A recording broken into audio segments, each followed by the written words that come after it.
창세기 50장 22절부터 26절까지 이제 읽어보겠습니다. 시작.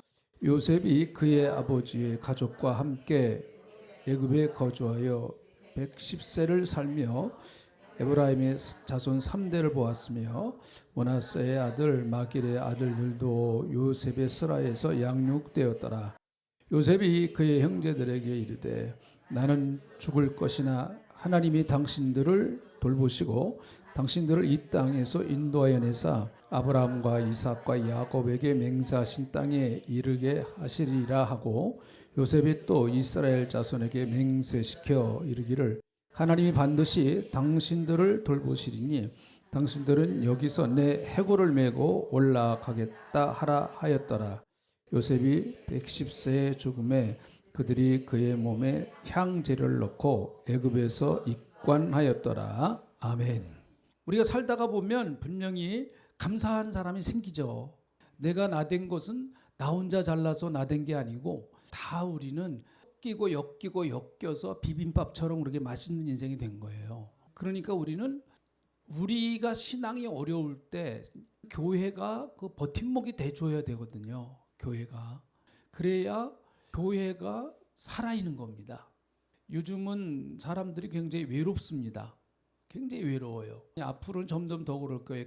그래서 이 교회 공동체라고 하는 게 이게 얼마나 참 귀한 건가 하는 거를 우리가 알고 서로가 위해서 피차 기도해 주는 이런 공동체가 될 때 내 신앙을 기댈 수 있는 교회 공동체가 될 수 있다고 하는 게 너무 참 감사한 거죠. 그래서 교회가 좀 더 성숙해야 돼요. 교회 공동체가 좀 더 성숙해서 우리의 부족한 부분들을 서로 끌어안아 줄 수 있는 그런 성숙한 믿음이 되어야 됩니다. 이제 이게 안 되면은 사실 우리가 상처를 받는 것은 먼 사람한테 상처받는 게 아니고 늘 가까운 사람한테 받거든요. 그래서 가족한테 제일 상처가 많고요. 그래서 자식은 부모한테 상처가 많아요. 사실은요. 또 부모는 자식한테 상처가 많고 가까운 사이니까. 또 교회도 마찬가지예요. 교회도 그래서 이게 잘 작동이 안 되면은 교인들 간의 상처가 많을 수 있거든요. 뭐 우리는 다 부족한 사람들이니까 그럴 가능성이 얼마든지 우리에게 있다라는 것을 인정하고 늘 주님 안에서 우리가 겸손하면서 하나님의 은총과 사랑이 교회를 덮을 때 이게 가능하다고 봅니다. 제가 오전에 야곱에 대한 이야기를 했는데 야곱은 지팡이 하나 남겼다 그랬잖아. 지팡이 하나 남겼다. 근데 요셉은 오늘 이 본문 말씀해 보니까 뭘 하나 남기는가 하면 25절 보세요. 요셉이 또 이스라엘 자손에게 맹세시켜 이르기를 하나님이 반드시 당신들을 돌보시니 당신들은 여기서 내 해골을 메고 올라가겠다 하라 하였나이다. 요셉은 뭘 남기는가 하면 자기 해골을 남기는 거예요. 해골을. 자, 야곱의 지팡이는 자녀들을 축복하는 지팡이입니다. 그 지팡이를 의지해서 죽기 전에 마지막 자기 자녀들을 다 축복하고 그렇게 자기 삶을 마무리해요. 자기를 가나안 땅에 묻어달라 그렇게 얘기를 하고. 자, 그런데 요셉은 죽으면서 뭘 남기는가 하면 자기 시신을 남기는 거예요. 해골을 남겨요. 해골. 그러면서 뭐를 이야기를 하는가 하면 하나님께서 반드시 우리들을 애굽에서 반드시 나오게 할 것이다. 여러분, 요셉이 죽은 이후에 이스라엘 백성들이 애굽에서 나와요, 안 나와요? 나옵니다. 그 시간이 얼마나 걸렸을까요? 한 400여 년 걸렸습니다. 400여 년. 자, 그런데 출애굽기 한번 보시죠. 출애굽기 13장 18절부터 19절에 있는 말씀을 봅니다. 읽어봅니다. 시작. 그러므로 하나님이 호계와 광야 길을 돌려 백성을 인도하심에 이스라엘 자손이 애굽 땅에서 대열을 지어 나올 때 모세가 요셉의 유고를 가졌으니 이는 요셉이 이스라엘 자손으로 단단히 맹세하여 이르기를 하나님이 반드시 너희를 찾아오리니 너희는 내 유고를 여기서 가지고 나가라 하였음이니이다. 여러분 400년 동안 유골이 있었다. 이것은 요셉을 미라 처리해가지고 보관했기 때문에 가능한 거예요. 400년 있으면 다 없어져 버리죠. 이 뼈 자체도 다 없어져 버리죠. 애굽은 이미 그 당시에 이런 문화가 발달해 있었기 때문에 너희가 나갈 때 내 해골을 가지고 나가라. 그랬을 때 요셉의 그 유언이 계속해서 이어져서 모세가 출애굽을 할 때 그것을 기억하고 요셉의 유고를 가지고 나옵니다. 유고를. 그래서 요셉은 뭘 남기는가 하면 유고를 남기는 거예요. 야곱은 하나님의 약속의 축복을 남겼어요. 이스라엘 자손들에게 축복을 남겼습니다. 모세는 하나님의 언약을 남긴 거예요. 언약, 약속, 언약. 하나님은 반드시 이스라엘 백성들을 애굽에서 출애굽시킬 거다 하는 언약을 남긴 거예요. 하나님께서 이스라엘 백성들을 애굽에서 출애굽시키겠다고 하는 약속은 이미 아브라함에게 하셨어요. 창세기 14장 2절 쭉 읽으면 아브라함에게 이미 하신 거거든요. 하나님의 언약이라고 하는 것은 세월이 흐르고 사람의 유골이 다 썩어서 없어져서 진토가 된다고 할지라도 하나님은 살아계시기 때문에 하나님의 약속은 반드시 이루어집니다. 우리는 그래서 결국은 예수 믿는 사람들 신앙은 뭐냐? 믿음이라고 하는 것은 뭡니까? 이런 믿음이라고 하는 것은 믿는 건데 그 믿음이라고 하는 건 믿는 거잖아요. 그럼 뭘 믿는 거예요? 하나님의 언약의 말씀을 믿는 거예요. 자, 따라합시다. 믿음은 하나님의 언약의 말씀을 믿는 거다. 그래서 하나님의 말씀을 내가 믿는 거예요. 그러니까 믿음은 자기의 감정을 믿는 게 아니에요. 하나의 현상은 될 수가 있어요. 감정이 찬양하고 그럴 때 참 뜨겁고 감사하고 기쁘고 참 그건 하나의 현상이 그것 자체가 믿음은 아니에요. 그거는 현상으로 나타난 것이죠. 그래서 내가 기도할 때 환상도 보고 가슴이 뜨겁고 눈물이 나고 그러니까 나는 믿음이 좋다. 좋은 거예요, 물론. 그러나 그 바탕은 항상 하나님의 언약의 말씀에 두어야 돼요. 하나님의 말씀에. 내 신앙의 근거가 말씀에 있어야 돼요. 자, 아멘 합시다. 아멘. 대단히 중요한 얘기예요. 그래서 우리는 어떤 하나님을 믿느냐. 세상 사람들은 어차피 신을 다 믿어요. 신을 안 믿는 사람, 무신론은 그게 신이에요. 그거 자체가 종교고 신이에요. 어떤 사람도 종교가 없는 사람은 없습니다. 신을 다 믿습니다. 다 믿어요. 그럼 우리가 믿는 신은 뭐냐? 우리가 믿는 신은 성경의 언약으로 기록되어진 말씀에 나타나신 하나님. 그 하나님을 믿는 거예요. 그러니까 하나님은 내가 상상해서 만들어 놓은 하나님이 아닙니다. 내가 상상해서 만들어 놓은 하나님은 내가 죽으면 없어지겠죠. 하나님은 내가 죽으면 없어집니까? 안 없어집니까? 안 없어지죠. 할렐루야. 네, 그러니까 감사하죠. 만약 없어지면 이거 큰일 납니다. 왜 그런가 하면 말씀은 영원하니까 그래요. 하나님의 말씀. 왜 언약이 영원하냐? 아브라함에게 주었던 이 언약이 왜 언약이 영원하냐? 아브라함에게 주었던 이 언약이 영원한 이유는 하나님의 말씀이기 때문에 영원한 거예요. 그래서 이 말씀을 성취를 누가 하시는가 하면 하나님이 하시는 거예요. 하나님이. 그러니까 기도하면 응답받았습니다. 이건 내가 성취한 게 아니고 하나님이 말씀하셔서 그 말씀이 이루어 놓은 거예요. 네, 무슨 말인지 아시겠죠? 하나님의 말씀이 하나님의 약속이 성취가 된 거예요. 하나님의 약속이. 그래서 하나님은 절대로 약속을 변개치 아니하신다. 약속을 하나님은 부도수 펴내시지 않는다. 절대로. 그래서 우리가 그 하나님을 믿는 거죠. 근데 목사님, 하나님도 요즘은 부도내시는 것 같아요. 그래요. 어떨 때 보면 하나님도 부도내시는 하나님 같기도 해요. 근데 하나님은 멀리 보시잖아요. 우리는 가까이 보고. 하루살이한테 내일 만나자 그러면 하루살이가 뭐라고 그럴까요? 내일은 없다. 그게 정답이네. 그러면 우리는 하루살이가 어떻게 우리의 그 원대한 계획과 우리의 원대한 꿈과 원대한 비전과 원대한 인간의 그 어마어마한 계획을 하루를 사는 하루살이가 알 수가 있을까요? 모르겠죠. 근데 하나님과 우리와의 사이는요, 그것보다 죄송하지만 더 차이가 납니다. 하나님과 우리와의 관계의 차이는. 하나님은 뭐 천년이 하루 같으시다니까. 그래서 그랬잖아요. 하나님 왜 이렇게 기도 응답이 안 돼요? 그러니까 하나님 응답하시기를 그래 하루만 기다려라. 하나님이 그렇게 응답하셨대요. 참 그 신앙생활 하는데 이게 참 조급한 게 우리는 조급하죠. 하나님은 차근차근 당신의 계획을 성취해 나가시고 이루어 나가세요. 하나님은 절대로 하나님의 계획을 포기하시지 않습니다.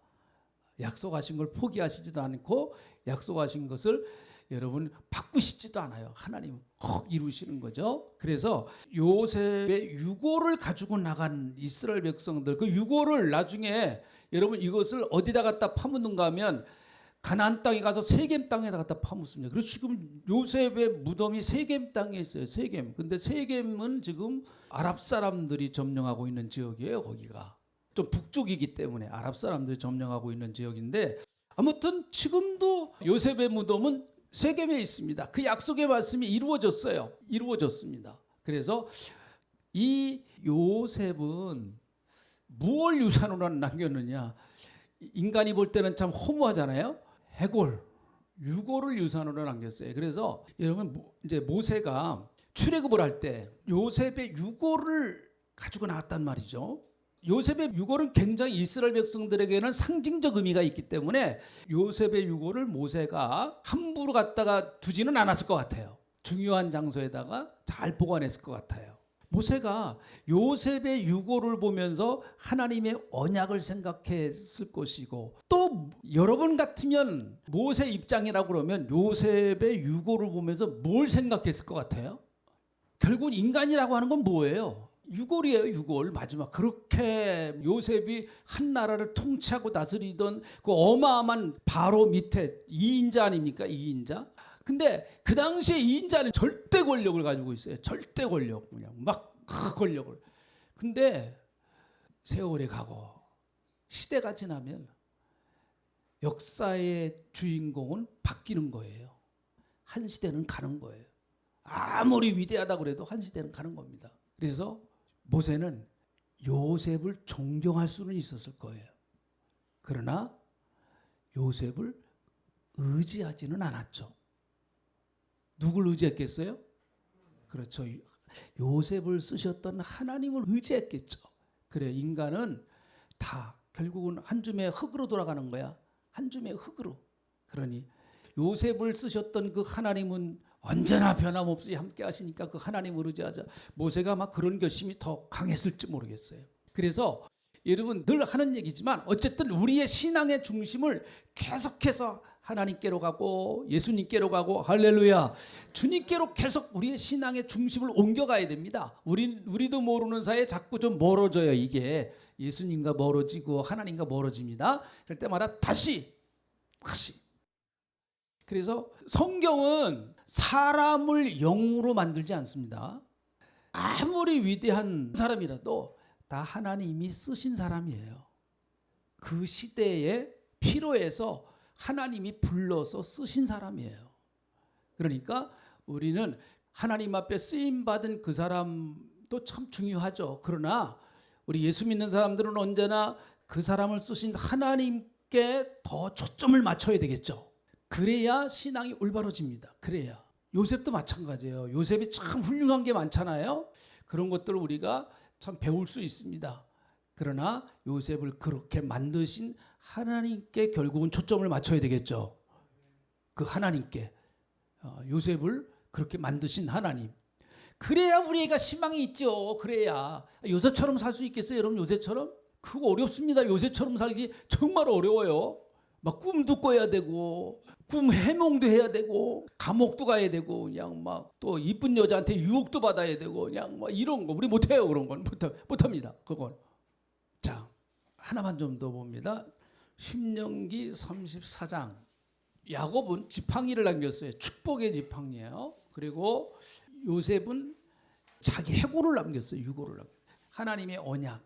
그런 상징적인 의미가 있습니다. 신명기 34장 1절부터 8절까지 있는 말씀. 모세의 마지막 장면이에요. 모세가 모든 사역을 끝내고 이제 죽기 바로 그 직전의 모습을 보여주는 거예요. 34장 1절 읽어봅니다. 시작. 모세가 모압 평지에서 느보산에 올라가 여리고 맞은편 비스가 산 꼭대기에 이르매 여호와께서 길앗 온 땅을 단까지 보이시고 또 온 납달리와 에브라임과 므낫세의 땅과 서해까지 유다 온 땅과 네겝과 종려나무의 성읍 여리고 골짜기 평지를 소알까지 보이시고 여호와께서 그에게 이르시되 이는 내가 아브라함과 이삭과 야곱에게 맹세하여 그의 후손에게 주리라 한 땅이라. 내가 내 눈으로 보게 하였거니와 너는 그리로 건너가지 못하리라 하시매 이에 여호와의 종 모세가 여호와의 말씀대로 모압 땅에서 죽어 벳볼 맞은편 모압 땅에 이르는 골짜기에 장사되었고 오늘까지 그의 묻힌 곳을 아는 자가 없는지라. 모세가 죽을 때 나이 120세였으나 그의 눈이 흐리지 아니하였고 기력이 쇠하지 아니하였더라. 이스라엘 자손이 모압 평지에서 모세를 위하여 애곡하는 기간을 끝나도록 모세를 위하여 30일을 애곡하니라. 아멘. 자, 모세는 죽으면서 뭘 남겼느냐? 아무것도 남긴 거 없어요. 무덤까지 하나님께서 다 숨겨버리셨어요. 무덤까지. 모세는 흔적도 없이 다 사라져버렸어요. 모세는요. 자, 하나님께서 모세의 무덤까지 다 없애버리셨어요. 이런 왜 하나님은 모세에게 일절 모든 것을 하나도 남김없이 다 정말 싹 숨겨버리셨을까? 굉장히 의미 있는 얘기죠. 이것도 왜 그랬을 것 같아요? 하나님이 왜 모세의 무덤까지 다 하나님이 일부러 숨기신 것 같아요. 이거는요. 왜 그랬을 것 같습니까?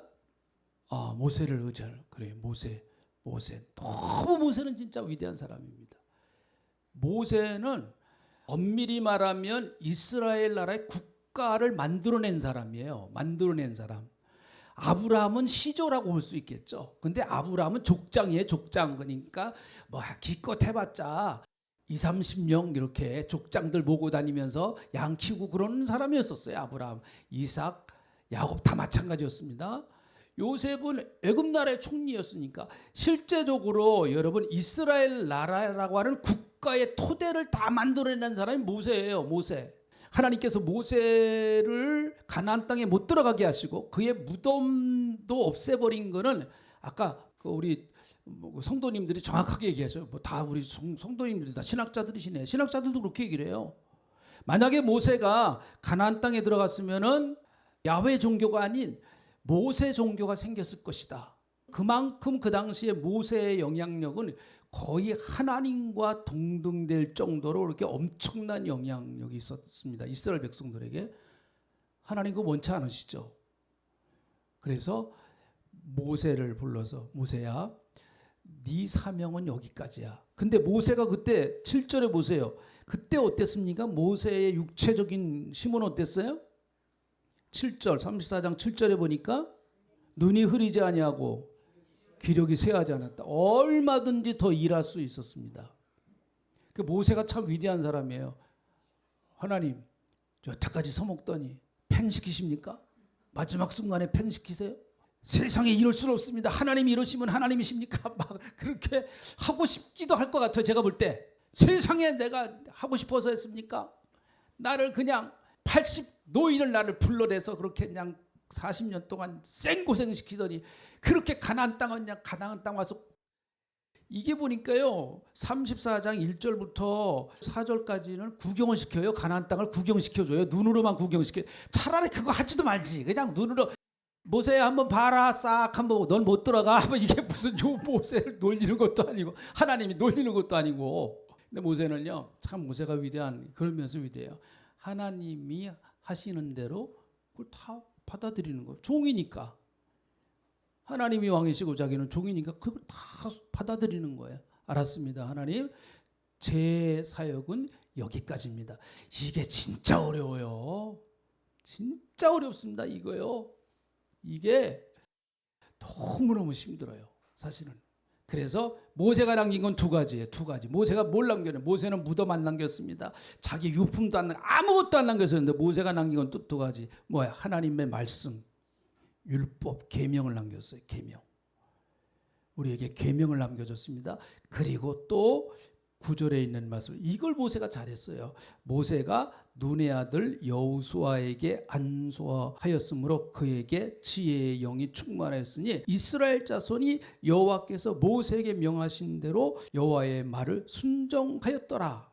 10절 그 이후에는 이스라엘에 모세 같은 선지자가 일어나지 못하였나니 모세는 여호와께서 대면하여 아시던 자라. 모세가 선지자래요? 모세 같은 선지자 안 일어났대요? 근데 나중에 모세보다 더 뛰어난 선지자를 하나님이 세우신다 그랬는데 그 사람이 바로 예수님이세요. 그건 예언이 돼 있어요. 이미 내가 너와 같은 선지자를 세울 것이다. 모세를 통해서 말씀하셨거든요. 그래서 여러분, 모세는 하나님의 말씀을 이스라엘 백성들에게 남겨준 사람입니다. 십계명을 받고 율법을 받고 계명을 받아서 남겨준 사람이에요. 그리고 모세는 여호수아를 남겨줬어요. 여호수아. 그래서 그 여호수아가 가나안 땅을 점령하는 위대한 역사의 주인공이 됩니다. 그러니까 어떻게 보면 자기보다 더 큰 일을 할 수 있는 길을 열어준 사람이 모세예요. 이게 그 지도자로서 이게 역할하기가 너무너무 힘들어요. 이게 어떤 나라든지 이게 참 최고 지도자들은 이거 하기가 정말 어려워요. 이거 다 거의 실패했어요. 여호수아 같은 사람 세우는 거 거의 다 실패했습니다. 이거 그만큼 어려운 거예요. 근데 모세는 정말 내가 뭘 남겨야 되느냐. 모세는 무덤을 남긴 것도 아니고 자기 유품 남긴 것도 아니고 재산을 남긴 것도 아니고 다른 거 아무나 안 남겼어요. 하나님의 말씀을 남겼고 그리고 준비되어진 사람을 남겼어요. 사람을. 근데 교회가 남겨야 될 겁니다. 이게 우리 후손들에게 하나님의 말씀을 남겨야 돼요. 여러분 자손들에게 하나님의 말씀을 남겨야 될 줄로 믿습니다. 그리고 교회는 끊임없이 사람을 키우고 하나님의 사람들을 계속 키워내는 거예요. 그래서 교회가 여호수아와 같은 하나님의 사람을 키워낼 때 하나님의 역사는 계속 이어지게 되는 거죠. 이어지게 되는 거예요. 그래서 우리는 뭘 남길까? 우리는 뭘 남길까? 한번 생각해 보세요. 우리는 뭘 남겨야 되는가? 우리도 떠나면 어떤 흔적이 남을 겁니다. 분명히. 새도 여러분 앉았던 자리에서 떠나면 새가 앉았던 흔적이 남습니다. 개도 왔다 가면 개가 있었던 흔적이 남아요. 동물도 그럴진데 여러분 사람인 우리가 이 땅에 왔다가 갈 때 왜 흔적이 안 남겠어요? 어떤 흔적을 남길 건가? 여러분 이건 참 중요한 것이라고 봅니다. 보이는 흔적. 우리가 세상 사람들은 보이는 흔적을 막 남깁니다. 그러나 우리 예수 믿는 사람들은 보이지는 않지만 영원한 거. 보이는 것은 잠깐이요 보이지 않은 것은 영원하다고 그랬으니 하나님의 말씀 영원하잖아요. 우리가 믿는 하나님 영원하신 분이잖아요. 내가 믿는 신앙 영원하지 않습니까? 교회는 계속해서 하나님의 사람들을 만들어가고 키워내고 여러분 계속해서 여러분보다 부족한 사람들 계속 섬겨주십시오. 그래서 그 사람을 여호수아로 계속 만들어가는 이런 역사가 있기를 주님의 이름으로 축복합니다. 할렐루야.